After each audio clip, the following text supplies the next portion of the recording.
All right, welcome back, everybody, to our weekly Wednesday education webinar.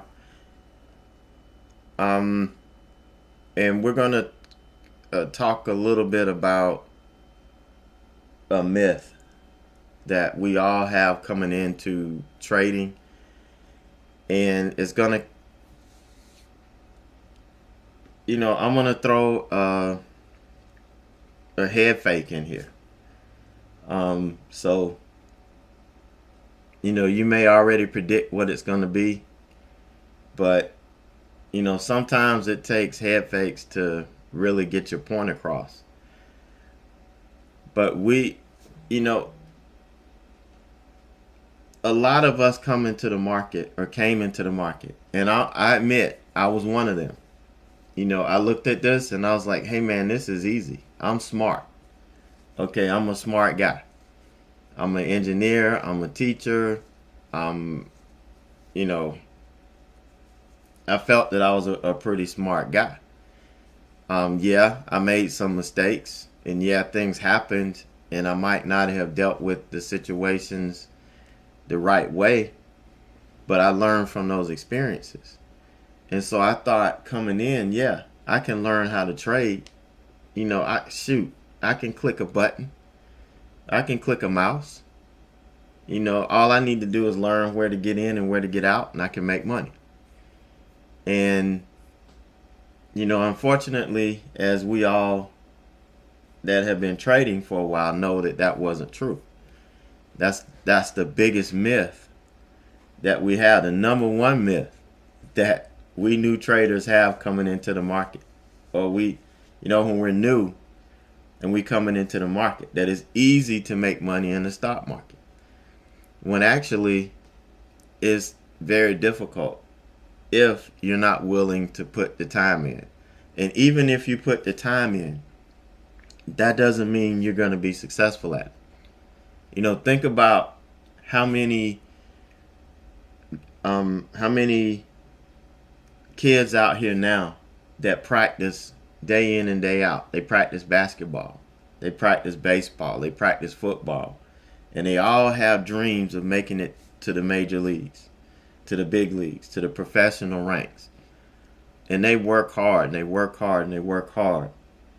Just because they work hard and they have that work ethic doesn't mean it's going to translate into success. There are other elements that go into it. There is an element of talent. You have to have some type of talent. You've got to, in some instances, you have to change who you are. You have to develop into the person you need to be in order to be successful. And some people aren't willing to do that. So it's not easy to make money in the stock market. It's not easy to get there. Now, once you get there, it is relatively easy to, stay in the game, because you have that foundation. You have all the knowledge and the skill that you need, and you should have the discipline and everything that's going to help you get to that next level. And that's what it's all about. So when we come in the market and we want to make money, we all think about, we want to go big, we want to trade big, we want to make these big gains. And that's why we gravitate to all of these traders, professional traders that have communities, when they post big gains, when they post these massive gains. We naturally gravitate to it because that's what we want. That's what we're looking for. That's what we expect. So we go big because, number one, we think it's easy. Number two, it's human nature. That's why the marketing works so well, because it plays on human nature. It knows what we like to see, what we like to hear, and it gets your attention. That's why I titled this Easy Money, because it's an attention getter. People say easy money, your antennas go up. Where can I get easy money? How can I get it? And that's what brings us in, and that's what causes us to lose all our money. So, human nature, number one, we think we're smarter than we actually are, which I did. Honestly, I thought I had all of this education, and I really thought I was smarter than I was. And, the fact that I wanted to make money and be free and do the things that I want to do, I wanted to make more money. I wanted to change my lifestyle. I wanted the lifestyle that I dreamed about. During the summers, both my parents were teachers, so we would spend the summers at, we go to Hilton Head, or we go to Kiowa Island, right down there near Charleston. We would spend time. I would spend summers at the beach. My grandparents were retired, and they loved going to the beach. They were part of organizations that always had functions there, so I practically lived there. That was the lifestyle I wanted.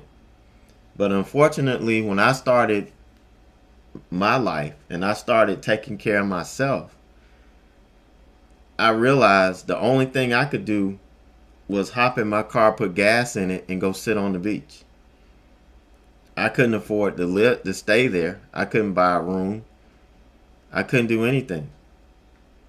And, I wanted that lifestyle. I wanted the lifestyle that I grew up dreaming about. I wanted to take it to the next level. Some of us, we don't want to work anymore. I got frustrated with the political stuff in teaching. And let's face it, we are not holding students accountable. We are creating a nation of mediocrity. We're awarding mediocrity. Just because somebody tried, you give them participation. Now, and I know I'm going off on the deep end, I'm sorry, but it's frustrating because now the lowest grade I could have given a student was a 60. Okay? And the last year I was teaching, 60 was an F. Now, 60 is a D. If you get a 60, you pass the class. We're awarding mediocrity. 60% is this mediocrity. And allowing students to pass, and we put them out and we graduate them, who's going to have to pay for them when they can't take care of themselves? It's us. It's the people like us who are working hard, who are trying to get to the next level to better our lives. We're going to be paying for them. So, I had that.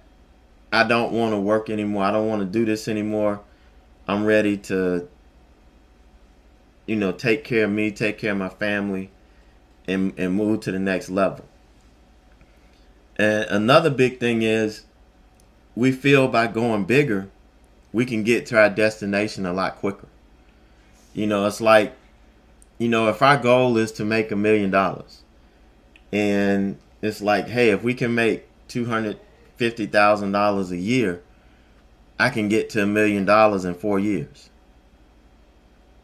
And how realistic is that? If you don't know what you're doing, if you don't have the skill to really understand what you're doing, this is not going to happen. So it's what we fight. And it's one of the issues that I was dealing with over the last couple of months, last couple of weeks, really the last month. I set myself up and I was like, look, we're going to nail this fourth quarter. We're going to knock it out of the park. And then the fourth quarter came. The market was still real soft. And I was like, I really need to make more money. I really need to I put all this pressure on myself, and I started trading outside of myself. I started doing things that I don't normally do, and I wanted to get to that destination a lot faster than I wanted to be. My goal was, it was very modest. My goal was to, at the end of the fourth quarter, the end of December, have $5,000. Really, I wanted to, by the second week in December, have enough to wire out some money for Christmas. That's what I really wanted to do. And have $5,000, and we start January 1st with $5,000, just like I did in 2015. And by October, I had turned that $5,000 into 78. And I documented each step along the way. Every trade, everything I did, I documented. And I was setting myself up for that. And wanting to go big too fast is what created this train wreck that I was on. And I really wanted to share this. This is why I wanted to talk about this, so that you can understand why it's important to start small, and what happens when you start wanting to go outside of yourself. Now, can I trade a larger account? Yeah. That's what I did it yesterday. It's so much freedom in trading a larger account. But there's no way I could have done that if I didn't develop the discipline and the skill from trading small. And I have to go back to that so that I can demonstrate, and I want to show everybody this is what you have to do. If you want to get to this point, if you want to be able to make an average of $1,000, $1,500, $2,000 a day without even thinking about it, you have to start here. You have to build that foundation.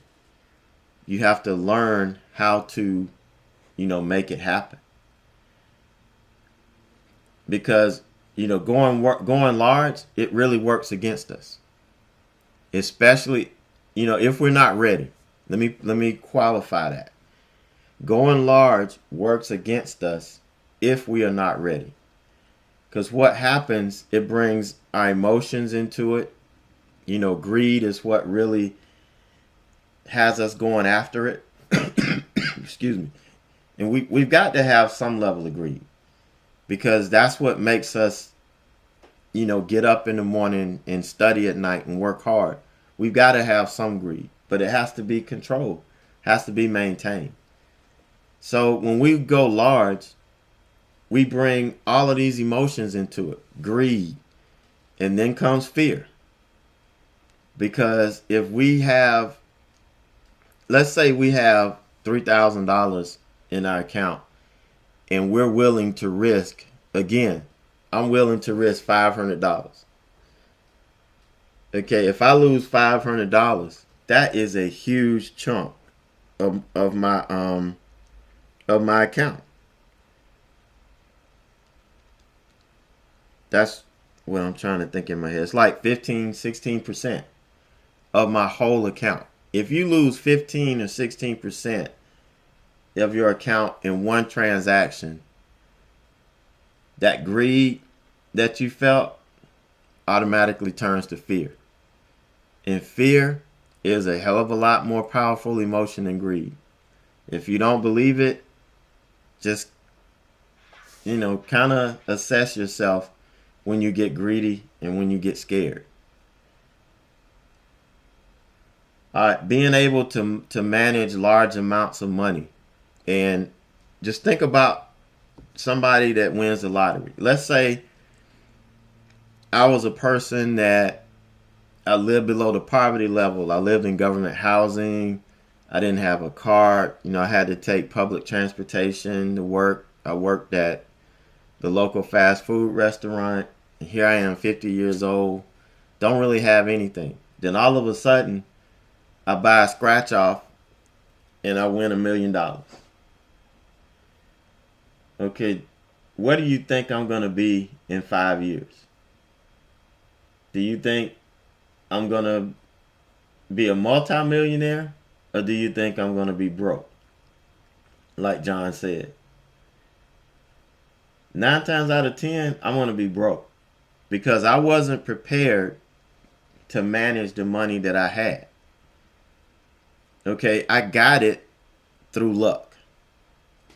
I'm not going to be able to keep it through luck. So if I don't get with somebody and learn how to manage the money that I do have, it's going to be gone before I know it. It's the same way with trading. If we come in big and we follow somebody and then all of a sudden we hit this big trade and bam, we got $10,000 in our pocket. You know, let's say we hit Roku. Let's say we put 1,000 shares on Roku the other day, and we caught the big move up, and we shorted it yesterday, and we got the big move down, and we made $10,000. But we don't know what the hell we did other than just follow what people were saying. How long do you think we're going to keep that money? Not very long, because we're going to have false confidence. Because those type moves do not happen enough to sustain us from lucky trade to lucky trade. We have a lucky trade, and before we have another lucky trade, we're probably going to lose all our money. And when we have these big initial, let's say instead of making $10,000, let's say we wiped out our account. So we just wiped it out. We had a $5,000-$6,000 account, and we chased this stock trying to do what everybody said, and next thing you know, we got like $600 left. Going large really worked against us. We made a mistake. We lost everything. But had we been trading small and we made the mistake, we would live to fight another day.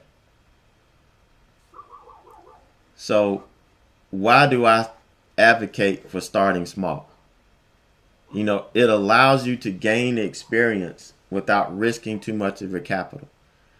Believe me, if I had started trading big and I started following, everybody knows I was in warrior trading. That's no secret. That's where I was. Had I started trying to trade the size and everything that Ross was trading, I wouldn't have lasted a month. All of my money would have been gone. So, you have to start small. And because I started small and I managed my risk, when I took these trades and I tried to trade that strategy and I kept losing, I was only losing bits and pieces. And I realized that this isn't what I like to trade. I can't trade this. This doesn't work for me. I need to find something else. But had I not traded small, I probably wouldn't be here talking to you today. So, and you have to gain experience. And if you were here in chat this morning and you heard me talk through my trade and talk and point out the price action and what I'm looking for, and that's what I'm going to continue to do. Every day that's what I'm going to talk about. And we're going to focus on it, because every day that's what you need to be doing at this point, is learning how to read the price action, knowing when a stock is dead and knowing when it's not, when it still has the ability to make the move that you want it to make. You have to have a max loss and you have to stick to your risk, but you don't risk too much of your account. You don't want to risk 10 or 15% of your account on one trade. That's not a smart thing to do when you're trying to learn. So it's gonna help you develop skill. It's gonna help you develop the patience, because it takes time. Now, I don't know how many of you were trading like TGT with me today, but how much patience did it take to allow this trade to fully work out? Took a lot of patience. You know, I was starting to get antsy here toward the end because, you know, it was just taking too long.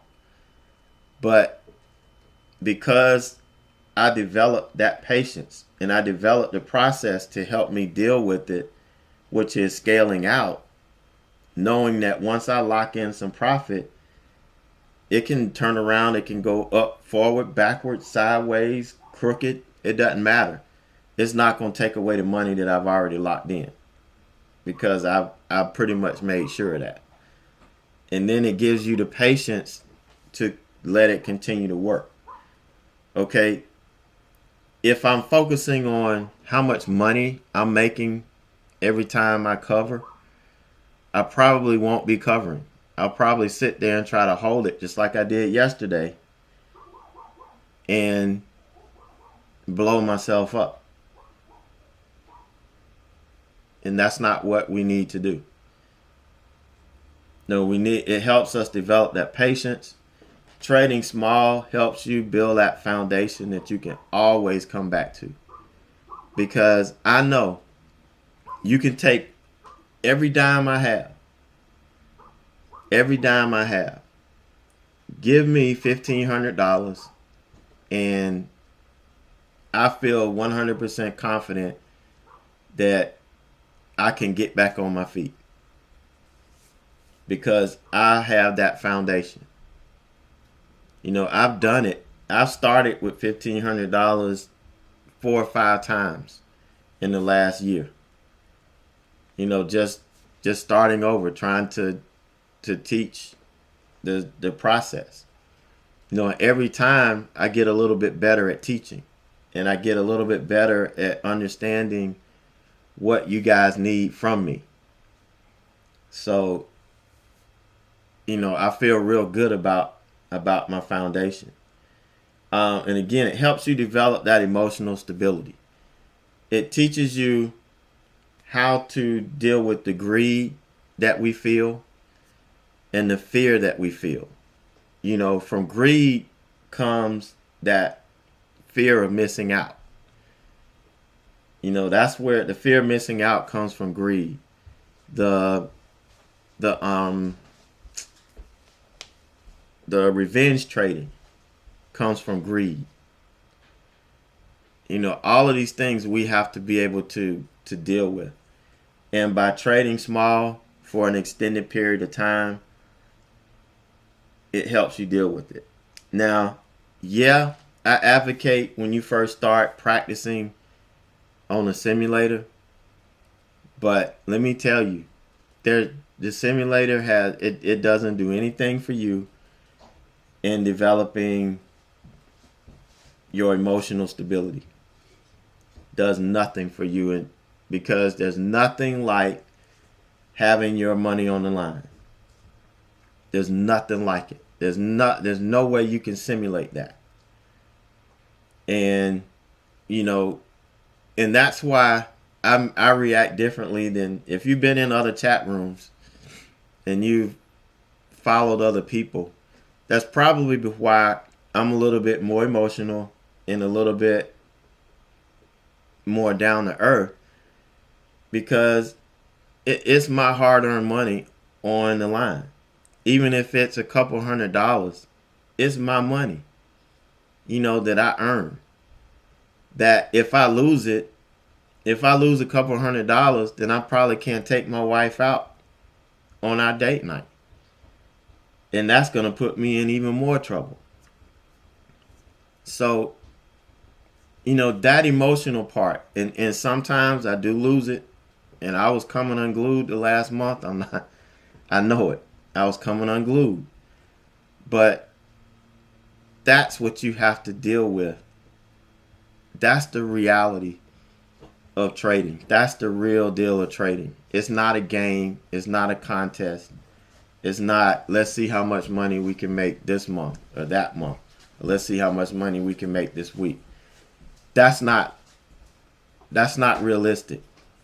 That's fantasy. And we don't live off of fantasy. We don't live in fantasy land. Your when I go to pay my mortgage, I can't pay it with fantasy money. I can't pay it with Monopoly money. When I go to the grocery store, I can't pay it with fantasy money. So if I lose it, it's gone. And it's going to hurt. It's going to cost me different things. My daughter, texted me today saying she wants to get a MacBook Pro. So you guys know how much that costs. She can probably make that in 2 weeks. If she was trading every day and trading full time. But that's daddy's job. So if I don't do my job, I'm not going to be able to get her the things she needs so that she can start her life out right. So that she could be successful in college. So we have to start small. It's not negative. It's not. It's not wimpy. It's, do you want to make a living trading? Do you want this to be your job? Do you want this to be your life? Because I'm going to tell you, when you get to a certain level, you won't be stuck at your house. You can go pack up and travel for a month and make money and pay your vacation. 2 years ago, we went on vacation, and the first Monday morning, I traded there with crappy internet. I made enough money to pay for that whole vacation, that one Monday morning. And that was the best feeling in the world. My family wakes up late, so they don't really get up and start moving till 10:30, 11 o'clock. By then, I had made enough money to pay for our condo and the food and whatever else. And I was, I'd only been trading for about a year and a half. But I built myself up to that. The first year we went on vacation, I've been trading for about 6 months. That week I probably lost just as much as I paid for our vacation. No, that was the first time we went. So, if you take it small, you develop that skill, develop that patience, you build yourself up, then you're going to experience things like this. And as you do it, you'll be like some of these people that live on the road now. They've sold everything and they go travel from place to place and they're trading. They have made enough money. They've got it in their IRA that they're managing. They've got their retirement account. So everything is just set up. But it took them several years to get there. It's going to take us several years to get there. All right, and I've showed this in, I think, the how to grow a small account video. I forgot where I pulled this from. I think it was probably from a Forex trading site or something. But this really illustrates what it takes. This is probably the best illustration that I've found that gives you a good idea of what it's going to take. Now, this trading basics, picture this underground. This is the foundation. This is what's covered up. This is, once it's built and it's set in cement, is solid and is permanent. Your discipline, your emotions, impulsive decisions, your expectations, your objectives, your attitude, all of that in your foundation is built by trading small. It's built by starting where you are with what you have and starting small. Now, some of you may have $50,000 you can put in a trading account. I'll still tell you to start small, because just like that guy that won the lottery that couldn't manage his money, and there's a show that comes on that talks about these people that won the lottery and then they're broke in a couple of years because they didn't know how to manage it. The same thing can happen to you if you start with this huge trading account and you just start throwing big size at things and you really aren't ready yet. You know, you could lose all your money. So, like this says, for the development of a trader, it's important to master the basics first before moving on to other areas. So if you haven't completed one layer, if you haven't built this foundation, it's not going to happen. What if I flip this upside down and we're trying to balance on this apex here? It's going to keep falling. It's not going to be stable. You can try to prop it up with a little frame, but that's nowhere near as strong as building a solid foundation, securing it in cement. This is what our trading, the Trader's Mindset course is designed to do for you. It's to help you build this foundation with your discipline, your emotions, and the classes are going to help with your expectations. You're going to have realistic expectations, realistic objectives, and you're going to have the right attitude. Now, all of this is important. You cannot shortcut this. You just can't.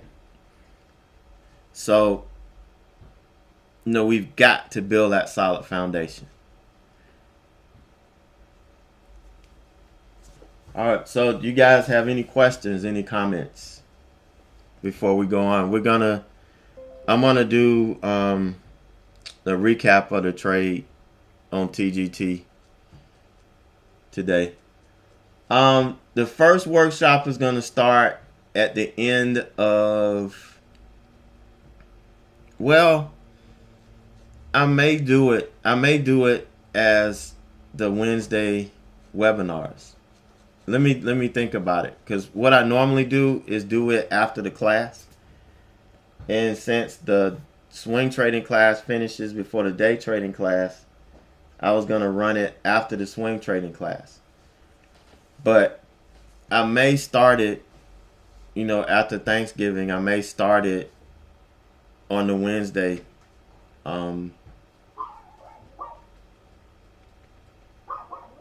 Our Wednesday education webinars.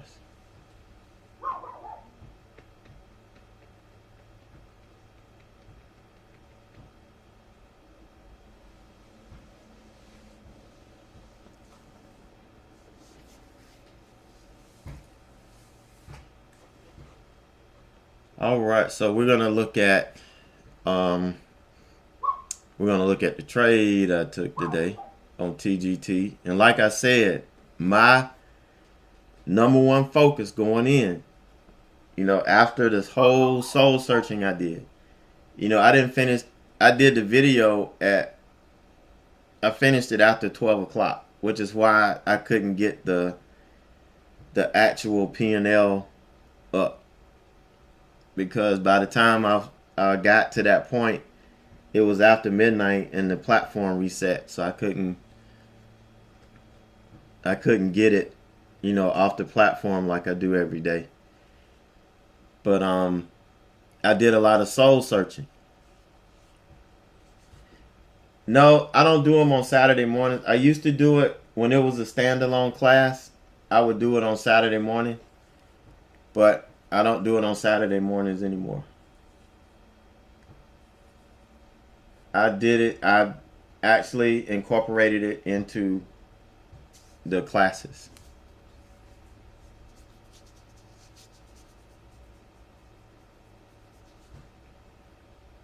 So we'll see. We'll take a poll and see, if you guys want me to start it,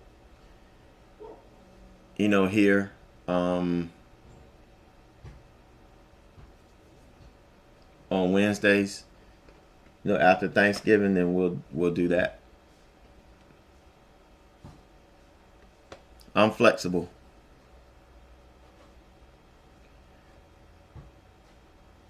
All right, so like I said, after the soul searching I did, what I decided to do was to focus on one stock.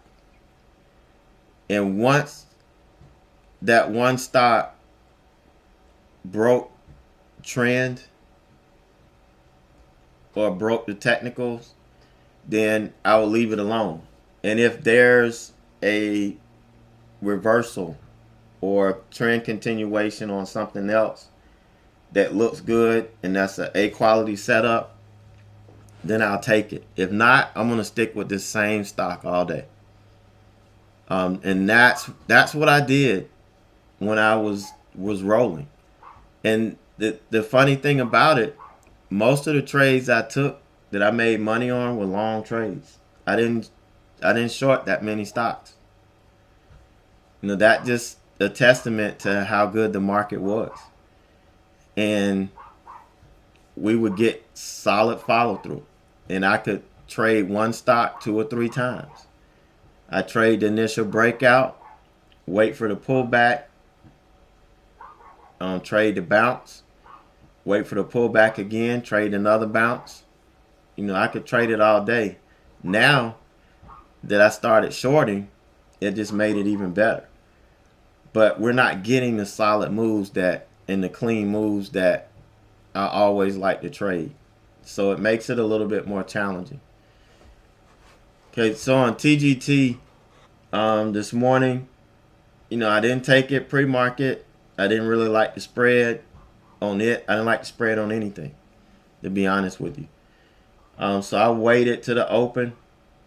I let the 5-minute candle print today. Now, yeah, I could have jumped in here under the VWAP. I could have jumped in early, and I thought about it. But I was like, no, I need to go back to the basics. This is an advanced entry on these stocks. I'm getting in on a wash under the VWAP.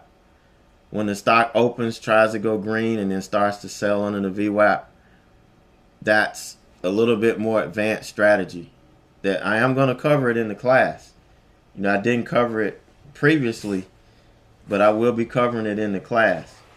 And, but like I said, I was going back to the basics. And, I was asked to teach the best opening range setup, and that's what I'm going to do. Yeah, there was a 2-minute entry. But like I said, I'm right now we're going to stick to the 5-minute. If it's a little bit, like if we didn't get the big wash on this, I might have taken the 2-minute entry over here, but I would have brought it up and I would have explained to you exactly what I was doing. But since we had this huge wash candle and we opened, it pushed up a little bit, started to sell. Once we broke the low of this body, that's when I went in. Now, yeah, I could have waited and got in here under the 5-minute opening range low, but we had a level here. And this needed to be my first target. So I got in here at 55.45, just under 50, because I knew we were losing 50, and then we got bought back up a little bit, and then kind of sold off. Hit my first target at 55.03. The second target was, my second target was going to be 54.05. Actually, I wanted to take some off at 54.50, but I couldn't. This just went, and I couldn't cover any. I was waiting for 54.05. It didn't come. So when we started to push back up, I went ahead and took the rest of it off. I looked at the 2-minute chart, and we were recovering on the 2-minute chart as well. And it was time to get out and wait for this rejection. Well, this candle rejected, came back down. This candle opened red, and this has been fooling me for months. Stocks have been doing this. It's been running up, tapping it, coming back, and then it triggers an entry, but then it goes back to stop us out. So what I did today was I did not put in a hard stop, because this thing will seek out a stop. And you've seen it. You've heard me talk about it. You've seen me put my stop in, and it's like 30, 40 cents away. And within 2 minutes, it runs up and takes my stop out. And then the trade works. So I'm still going to have my max loss stop. And if it runs through it, I'm going to take it off. But as long as I'm reading the price action and I see that we're not losing the technical level, this is the level that we're basing our trade off of, I'm not going to dump it. And I got in and I held it. It didn't hit my max loss stop. It came close here. It did run up for a second, but when I got ready to execute it, we had sold, we had come back. And that's the main reason why I did that, not putting in my hard stop. So we came back, hit my first target again, which was 54.50. It kind of got hung up here, and so I just took some off at 60 instead of 50. And my next target, 54.25, and we couldn't get there. Sorry about that. We couldn't quite get there to 54.05 again. So I ended up taking some at 54.25 and, left the rest on. And once we claimed the 9 again, I took it off. All right, so I waited for this rejection. I got back in again. And we started to make the move down, but then it started trading sideways. And right when lunch went, they ran it up, and I had put in my hard stop by then. And so I got stopped out on this. And it came back, and when I stopped out, I immediately got back in and said, I'm not going to put a hard stop in. And this thing is going to have to prove to me that it's not going to work anymore. Here's the line in the sand here. The 5-minute opening range low. This is what I was talking about this morning. The 5-minute opening range low is what a lot of big hedge funds, a lot of big time traders are using this level. And you saw it. You saw the fight here. We sat here and watched this fight go on and on and on between this level. This whole zone was nothing but a fight. We watched the whole fight. We're talking about it. That's why I was showing you what to look for. It was nothing but a fight. It was I'm saying that it was two big traders, but it could have been several traders here and, several big time traders on both levels. I'm not sure why you can't see my pointer. I can see it on the screen share. But the area I'm talking about is around 10 o'clock.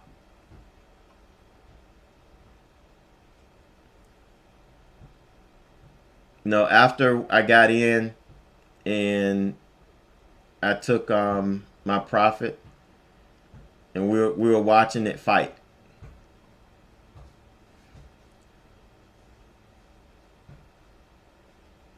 So I was able to really talk you through everything I was thinking today.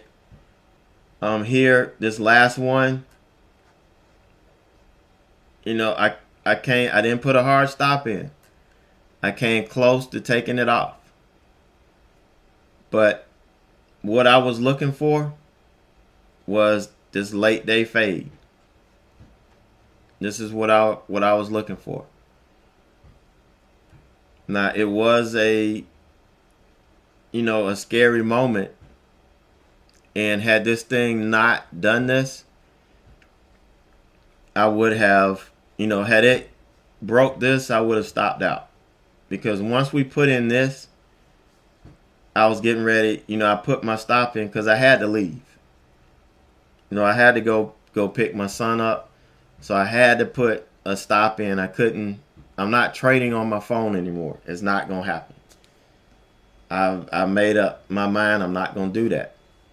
So if I can't manage it and just set a stop and let it go, I'm not going to keep the trade on. So this had claimed this level. We tried to push up. We showed some weakness. And then when this candle opened, we immediately started selling. So I was like, perfect. I set my stop just above this candle here and took off.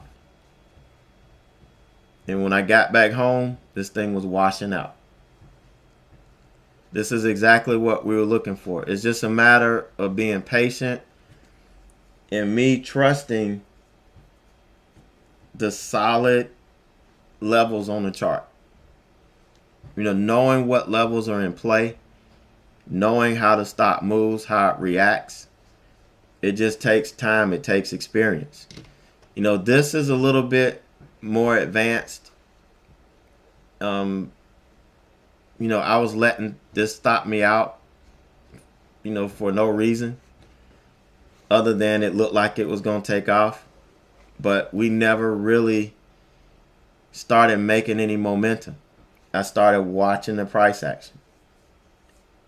And that's the one skill that I want you guys to take from this. The one skill I want you guys to take from this.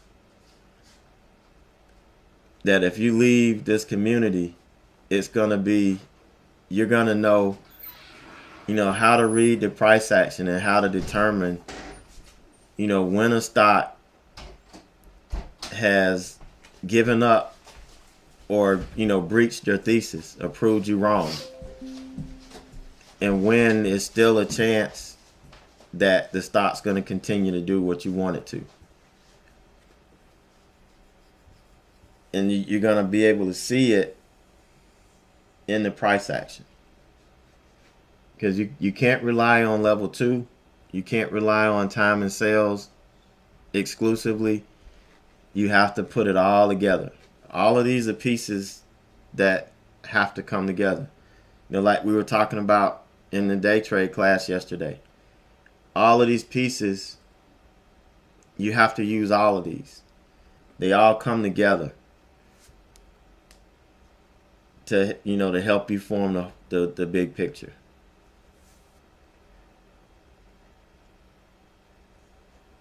All right. Does anybody have any questions?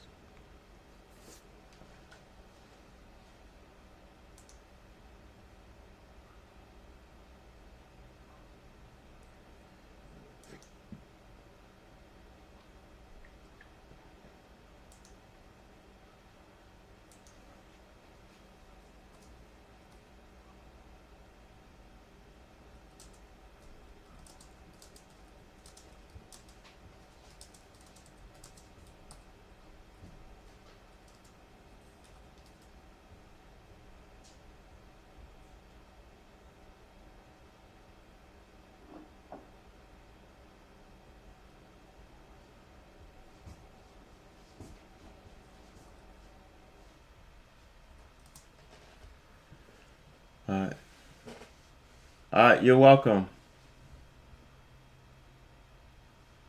ACOR.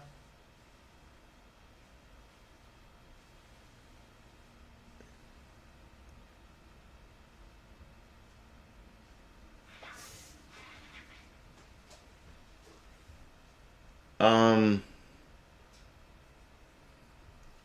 yeah, it's kind of what we talked about. ACR is not a company that's reliant on that one drug that failed. It's a pretty it's a pretty solid company. Now, if it was a company that this drug was its saving grace, and this is the drug that everybody was depending on to propel this company to the next level, then yeah, you probably would have got more of a sell off.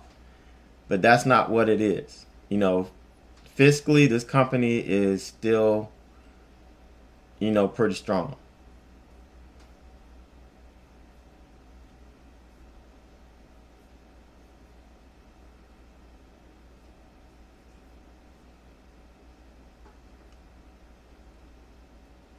Yeah, when you're looking at a stock like this, and this is more, that news is more fundamental, and so the moves are going to be, you're going to have to look at a little bit more of the fundamentals when you're looking for something like that.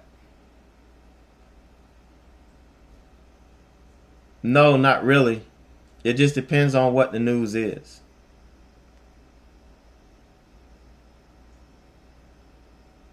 What red horizontal line? Talking about the solid red line up here?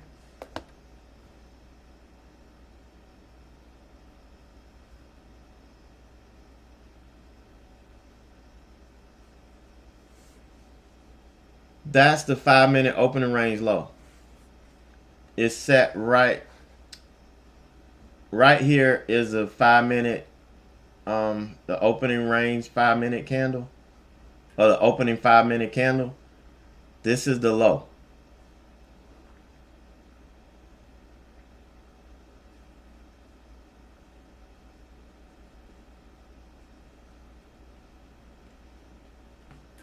Yeah, it had already sold off pretty good.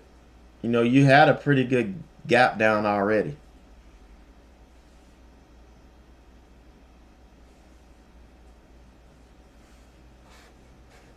When the stock opened, you had a pretty good gap down. And then, like I said, anything else,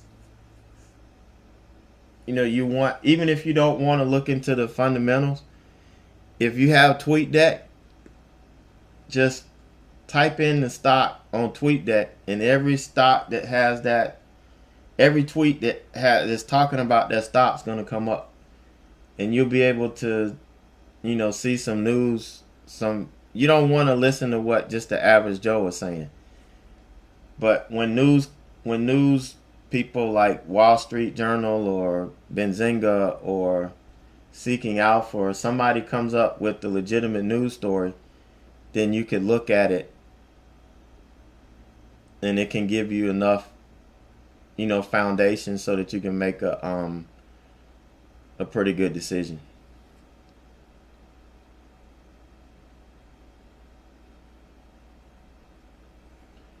My stop on TGT at the 5-minute ORB didn't work. Closed back above a claim of this level here.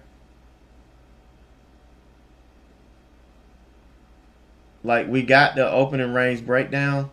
Had this not, say this stopped at this level here, and then came back and closed back above it, then that would have been my stop. That trade would have been dead. Now the next, I could have gotten back in on a continuation or a rejection of this. So I could have gotten back in over here if this didn't work.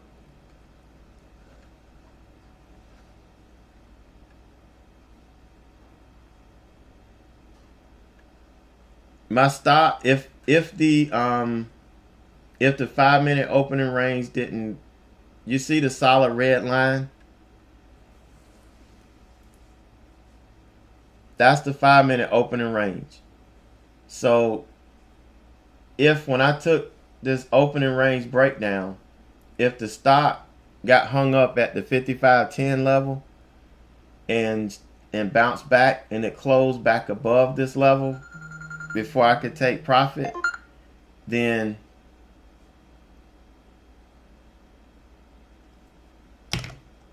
I'd be out.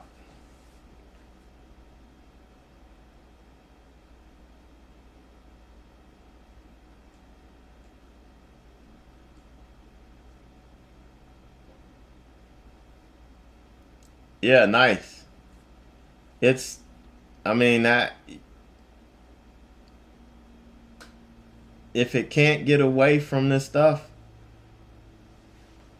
you have to know what levels are the strongest. Intraday, I'm telling you, right now, that 5-minute opening range, low or high, is very solid. If a stock can't break out of the low or the high, it's going to trade sideways in that range all day. So if you were a good scalper, you could scalp it.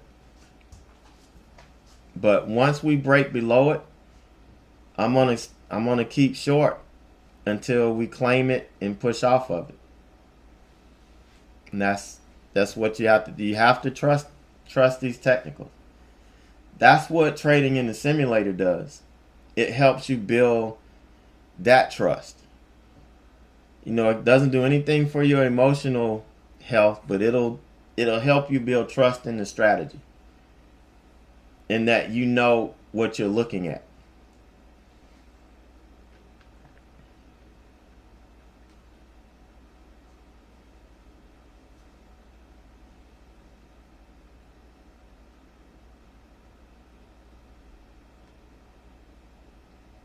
Yep. The opening trades I take is based 100% off of that 5-minute opening range low or high, depending on whether I'm long or short. If I'm short, everything hinges on this opening range low. If we like right here, we claimed it, but then we sold off. And we didn't confirm this claim.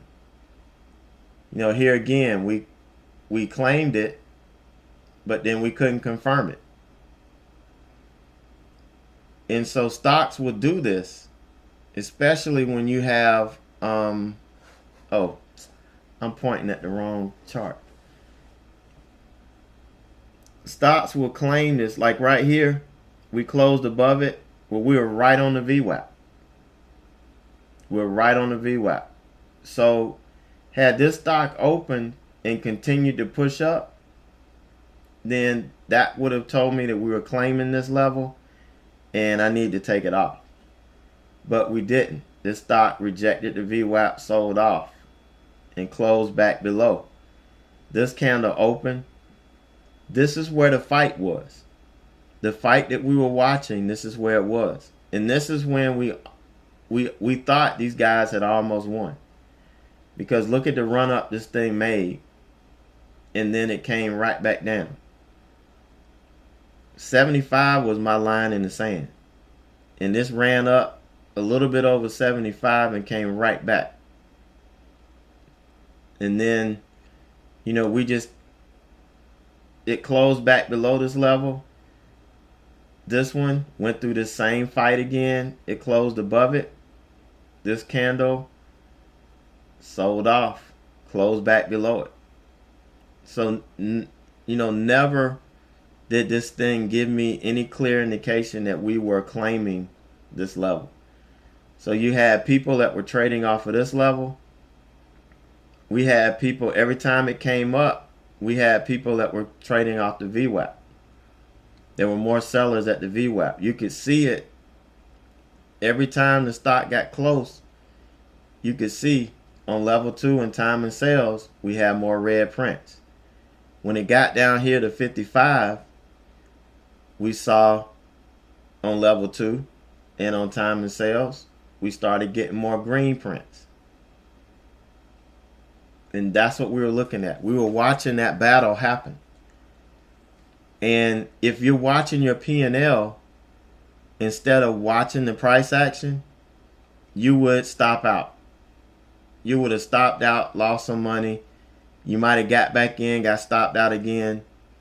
This is what happens when you don't have a process and you don't trust your plan. This battle can throw you off. And that's why it's so important that you get screen time and watch this. Now, I recommend recording your screen and then playing it back at night and just watching what happens when the stock gets close to the VWAP, what happens when it gets close to the $50 or the psychological marks. Remember, we were looking at even the $quarter marks. When it hit the $quarter marks, we were talking about what was happening, at each point. Watch what happens. This is going to give you an idea of, do we have more buyers or sellers at this supply zone?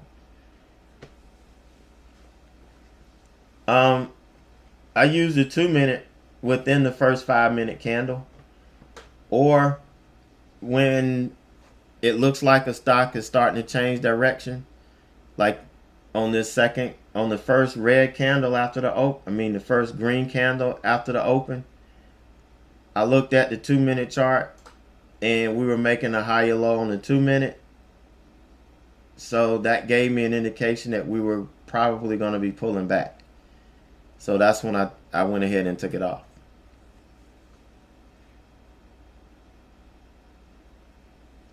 That's a daily pivot level. That's the level from the daily chart. The green dotted lines or dashed lines are the pivot points from the daily chart. And you can see how they react to these pivot points. We got rejected here. This held as support real good for a while. This was a solid level. But we just kept running into too much resistance, had too many sellers at these resistance points, and we got it.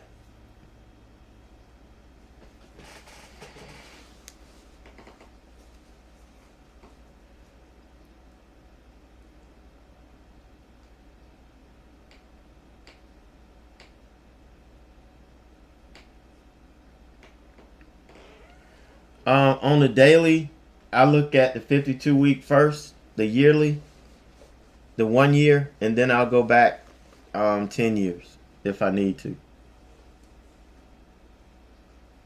But the 1 year daily chart usually gives me everything I need to know. Because if I find all of the levels on around where we're trading on the 1 year chart, if I go back to the 10-year chart, the lines are going to still line up. That's just how strong these pivot points are. Now, I don't use them intraday because they don't really matter to me intraday, but the only intraday level I like to use is the high a day, low a day, and the previous day's close. Other than that, I don't care about any intraday levels.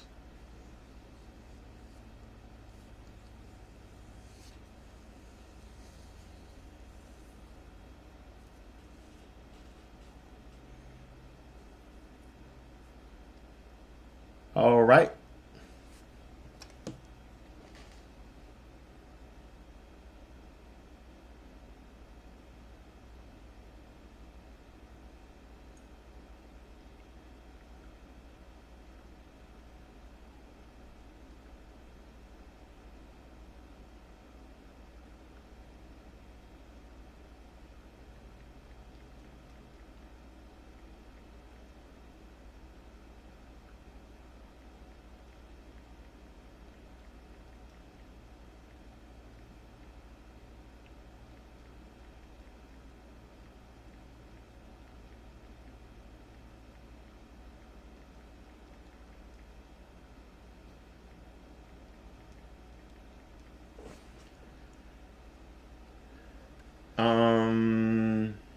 Rodney, accept pivot points. What do you mean?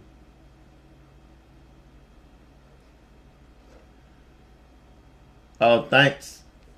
I'm gonna do. I got some good advice yesterday as to what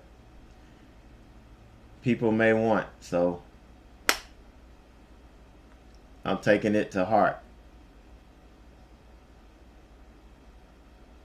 Oh yeah, intraday levels. There are no pivot points. I don't use any pivots on intraday charts. The pivot points come strictly from the daily chart. The only intraday levels I use are lower day, higher day, or the previous day's close. Everything else comes from the daily chart. Yep, exactly. Exactly right, John. The bottom green dashed line is a pivot point from the daily. All of the green dashed lines on my charts are pivot points from the daily chart.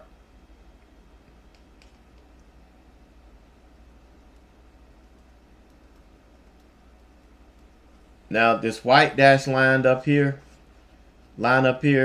this is the 200 moving average from the daily chart.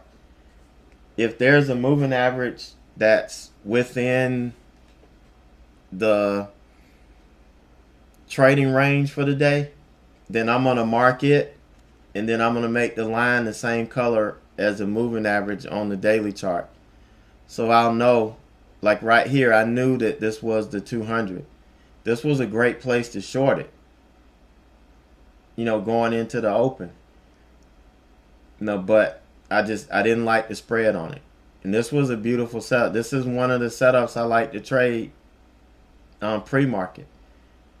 The one, the rejection here off the VWAP down to the 200. And then here we had the rejection of the 200. And this would have sold off into the open. These are where the $1,000 days come from. Trading small size, this is where the $1,000 days come from. Catching right here, the 200, this white dash line right here is the 200. And you can see where we had the rejection off VWAP here. I don't have the beginning of it. But around 8:30, that was a good rejection. Nice move down to the 200. We couldn't hold, we couldn't come back over the 200. We rejected it. There's the sell-off. Once it gets through the 200, I'm not going to just jump short. I'm going to wait for the pullback and retest. And then once we get the retest and we got weakness coming in and we're failing it, that's where you jump short.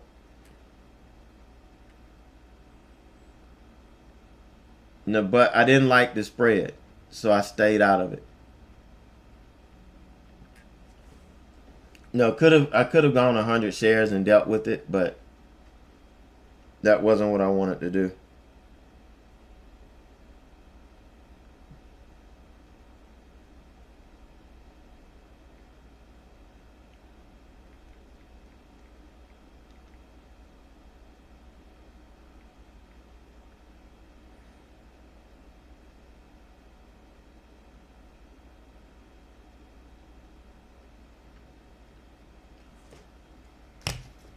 All right, so I'm gonna go ahead and stop the video so it won't take so long to upload.